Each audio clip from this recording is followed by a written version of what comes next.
Welcome to the Deep Dive, your express lane to clarity in the often dense, always evolving world of cybersecurity. It's a field that moves so fast, it really can feel like trying to drink from a fire hose sometimes. And that's exactly why we're here, isn't it? You need to stay informed, you need those crucial insights, but, well, without drowning in just a sea of information. Absolutely. Think of this as your personal accelerator for getting your head around critical cybersecurity concepts. Today, we're diving deep into a fascinating set of topics. They resonate directly with the practical, real-world principles you might see highlighted by, say, the PCCP exam. Yeah, it's a great lens, actually. A perfect way to explore everything from the fundamentals right up to advanced threat prevention. So our mission today is really to pull out those vital nuggets of knowledge, explain the why behind them, and hopefully give you those genuine aha moments. Exactly. We'll be navigating through areas like cybersecurity fundamentals, Palo Alto networks technology, security ops basics, best practices, and threat prevention, using concrete examples to kind of bring it all to life. Okay, so let's kick things off. There's this huge concept that's fundamentally reshaping modern security. How do organizations really make sure that only authorized entities, a person, a device, an app, can access their stuff, regardless of where they are?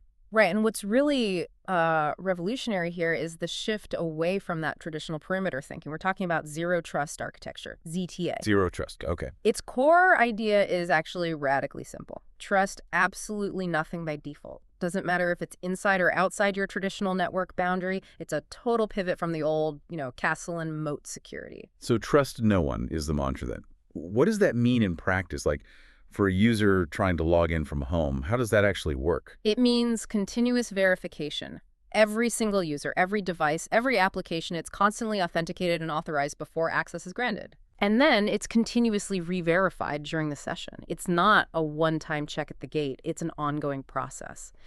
The real insight for organizations, I think, is that it forces them to rethink network segmentation, user identity, really from the ground up. Security becomes truly adaptive. What you need with today's distributed work, right? It's less about where you are. Exactly. And much more about who and what you are, continuously verified. Okay.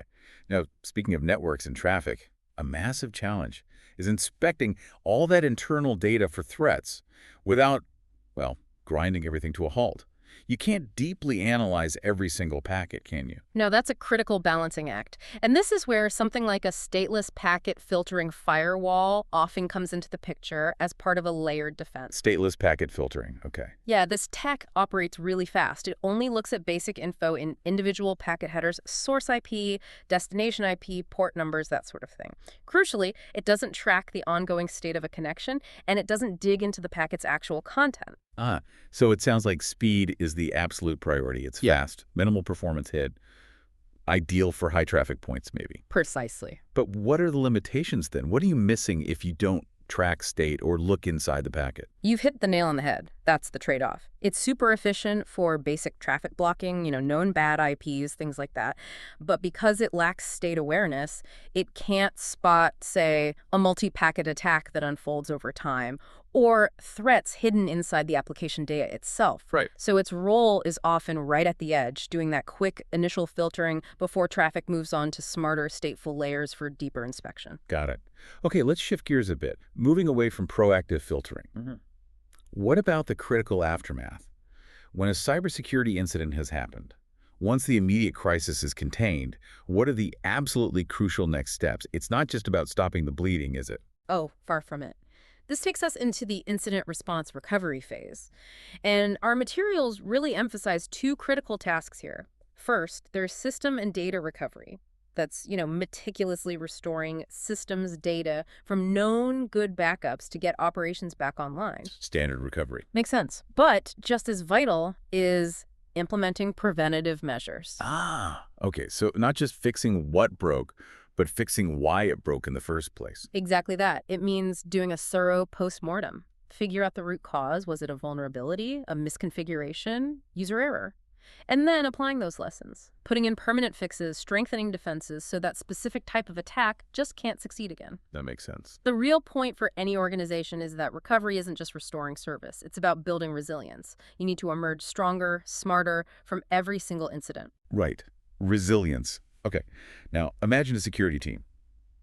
They're trying to monitor these huge, sprawling networks, sifting through just mountains of log data, servers, firewalls, endpoints, all generating logs in real time. How do companies even start to make sense of that flood of data to spot something suspicious? Yeah, the scale is immense. This is where security information and event management, or SIEM, becomes absolutely indispensable. Think of a SIEM as a central brain. It collects, aggregates, analyzes log and event data from pretty much everything on your network servers, firewalls, apps, endpoints, all in real time. Okay, so it gathers it all. But its real power isn't just collecting, it's correlating. So it's like the ultimate security detective then, connecting seemingly unrelated clues that on their own might seem minor, but together they paint a bigger picture. That's a great analogy, absolutely. Imagine a SIM sees 3 failed login attempts from some random IP on a finance server. Okay, one alert. Then maybe 5 minutes later, it sees a new weird process launch on a different server, also in finance, individually. Maybe not alarming. Right, could be anything. But a SIEM correlates these. It sees a pattern, maybe a potential brute force attempt, followed by an attempt to move laterally. And it flags that immediately as high priority, long before any single alert might have. So it connects the dots. That's proactive threat detection right there. Exactly. Okay, from proactive detection, let's shift to something really chilling. A scenario that's plagued organizations, big and small, for years now. Malware that basically holds your digital life hostage. Yeah, you're definitely talking about ransomware. Our sources define this pretty clearly. It's malicious software, infiltrates a system, encrypts the victim's files, makes them totally inaccessible, and then demands a ransom. Usually in crypto, right? For the decryption key. Typically, yes. Yeah. Essentially holding your data hostage. It really is like a digital home invasion, isn't it? And what's truly insidious now, beyond just locking files, is how it's evolved. They're adding new pressure points. Precisely. The big evolution we're seeing constantly is double extortion. The attackers don't just encrypt your data anymore. They also steal sensitive information before encrypting. Then they threaten to leak that data publicly if you don't pay up, even if you have backups. Wow. So even if you can recover, they can still hurt you by leaking the data. Exactly. It adds this critical new dimension. It's not just about data recovery anymore. It's also about protecting the privacy and confidentiality of whatever information they stole. That's nasty. Okay, moving on slightly. Think about privacy, secure communication over public networks. You're working from a coffee shop, maybe just browsing at home. How do you create that confidential, reliable path in what's basically an open, untrusted space like the internet? Well, this is where the virtual private network, the VPN, has traditionally been the go-to solution. A VPN creates a secure, encrypted tunnel across that public network. It ensures that all the data sent inside that tunnel stays confidential, keeps its integrity, protected from anyone snooping. Right. VPNs have been fundamental for secure remote access for ages. But with cloud adoption booming and new concepts like SANSI Secure Access Service Edge popping up, are VPNs still the definitive answer for all secure communication? Or is their role changing? That's a really critical question right now. Yeah. VPNs definitely still provide that foundational encryption, but their traditional model, the hub and spoke thing, where all traffic often gets routed back through a central VPN point. Yeah, I know what you mean. That can create performance bottlenecks, especially for traffic going straight to the cloud. So yeah, we are seeing their role shift. For instance, in a zero trust world, you're seeing more granular zero trust network access ZTNA solutions emerge. They often bypass the need to backhaul everything, giving direct secure access just to specific resources. Oh. Okay. So VPNs still have utility, absolutely, but their application is becoming more refined, more specialized within a bigger security picture. And as we talk more about the cloud, more systems, more apps are moving there. And that brings its own unique security challenges, right? Things traditional tools might struggle with, these dynamic cloud-native environments. How do organizations protect these unique cloud workloads?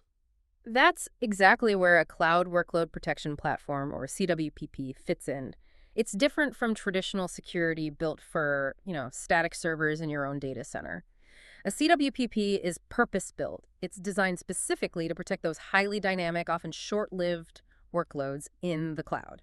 That means VMs, containers, serverless functions, the whole lot. So it's specialized defense for the cloud's unique nature, recognizing that a container isn't the same as a physical server in the basement. Exactly. It needs a different kind of protection. What kind of capabilities does a CWPP offer then that are specific to these cloud things? Well, they typically offer things like continuous vulnerability scanning specifically for cloud components, runtime protection, actually monitoring and securing apps as they execute in the cloud, and specialized policy enforcement for these really dynamic environments. It's all about giving you visibility and control that's tailored to how the cloud actually works, where things spin up and down fast and old perimeter ideas often don't apply anymore. Makes sense. Okay, let's shift gears again, away from the tech solutions for a moment, toward something much more human: social engineering. Specifically, those really insidious attacks that trick users, manipulate them into giving up sensitive info. Ah, yes. This brings us squarely to phishing attacks. Hmm. They remain one of the most common and, frankly, still remarkably effective attack methods out there. They rely purely on deception, often impersonating trustworthy companies or people. And they can be incredibly clever now. It's not always the obvious misspelled email anymore, is it? No, definitely not. Our sources highlight common traits, right? Emails designed to look totally legit, trying to get credentials using urgency or fear. Right, the your account is locked, click here and egg you kind of thing. Exactly. And of course, getting the user to click a bad link or open a dodgy attachment. The critical takeaway for you, the listener, has to be simple: skepticism. Always be skeptical. Absolutely. Phishing plays on our natural tendency to trust, our reaction to emotional triggers like fear or urgency. Being able to spot those subtle clues, the slightly off email address, hovering over a link to see the real destination, questioning that super urgent request, that's your most critical first line of defense. Because once you click, the game changes completely. Yeah, good advice. Okay, now picture this. A website, maybe an online service, suddenly just stops, grinds to a halt, completely inaccessible for regular users. It's not that the server crashed, it's just being hit with an overwhelming flood of activity, paralyzed. What attack are we describing there? That's the chilling reality of a distributed denial of service attack, a DDoS attack. It's a malicious attempt to just flood a target, a server, a service, a whole network with a massive volume of fake traffic, usually from many different sources, often compromised machines, botnets. Right. The goal is simple: consume all the available resources, bandwidth, processing power, making the service totally unavailable to legitimate users. So it's a direct hit on availability, just shutting down a business or service by sheer volume of junk traffic. The impact can be huge, right? Financial loss, reputation damage. Devastating. It's not about stealing data in this case. It's purely about making sure nobody can use the service. Disruption. And in today's world, that's just as damaging for many businesses. Absolutely. Rendering services unusable can be catastrophic. Okay, finally, let's look at how advanced firewalls have moved on. They used to just look at port numbers to control traffic, right? Which feels almost primitive now, given how complex apps are. Yeah, that's a great point. This brings us to a core innovation, especially within Palo Alto Network's next-generation firewalls, something called App ID. What's really powerful about App ID is that it identifies and controls network traffic based on the application itself, not just the port number, which apps can easily change or hide behind. Regardless of the port it's using, or even if it's trying to be evasive. Exactly. It recognizes the application's unique signature. Okay, so if I understand that right, it allows for incredibly specific, really intelligent security rules. An organization could say, okay, we only want the official sanctioned version of this collaboration app running, instead of just blocking a generic port that loads of different apps might use. Precisely. That's the level of control it gives you. What are the real-world benefits of that kind of granularity? Well, the implications are pretty profound. It lets organizations finally get a real handle on shadow IT. You know, all those apps running on the network nobody officially approved. You can precisely control software as a service usage. Instead of just broad port rules, you can make policies like allow WebEx but only for actual corporate users, or block all file sharing apps except these specific approved ones. I see It that. gives you far greater visibility, far greater control over what's really running on your network, and that significantly shrinks your attack surface, boosts your overall security posture. This whole deep dive was really designed to give you that critical shortcut, to get you well informed, providing not just the definitions, but the so what, the why behind these crucial areas. Absolutely. And maybe here's a thought for you to carry forward from all this. Given how incredibly fast technology and the threats keep evolving, and if security is increasingly becoming about continuous verification, constant adaptation, what does that really mean for how we as individuals, as organizations, should approach our own digital safety? and our own continuous learning in the years ahead? It's a great question. It suggests it's not just about knowing today's answers, is it? It's really about staying curious, staying adaptable to whatever tomorrow's challenges turn out to be.